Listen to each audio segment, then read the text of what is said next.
خوش آمدید به بزرگترین رویداد مالی کشور، 15مین نمایشگاه صنعت مالی ایران.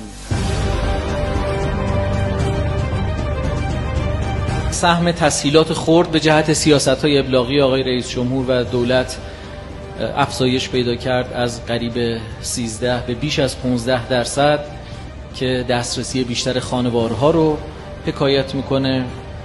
سهم شرکت‌های دانش بنیان قریب 165% در سال 1401 در تسهیلات شبکه بانکی کشور افزایش پیدا کرد.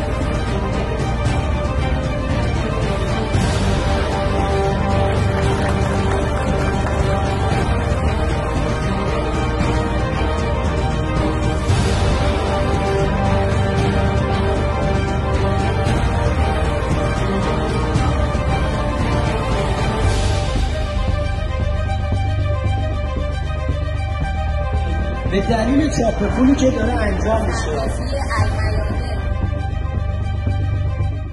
ظرفیت خوبی داره این کشور روسیه، میشه از ظرفیتشون استفاده کرد تو حوزه ورستک، تو حوزه دیگه‌ای که ظرفیت بین دو کشور وجود داره واسه همکاری.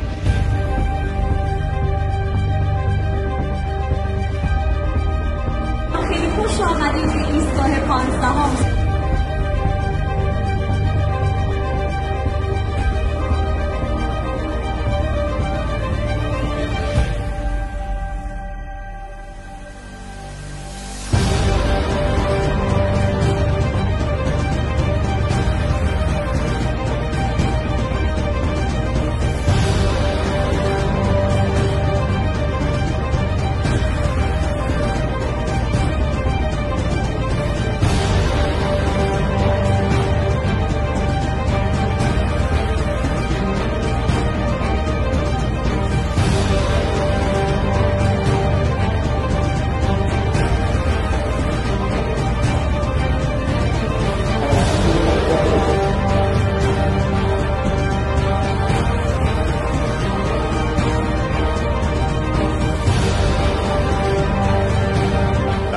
امروز رو که اختصاص داده به برگزاری پنل گردهمایی و همایش تأمین مالی در صنعت فولاد.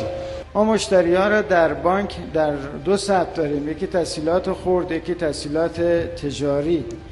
قطعاً مهمترین آیتم در اعطای تسهیلات بحث اهلیت سنجی و ظرفیت سنجی مشتری.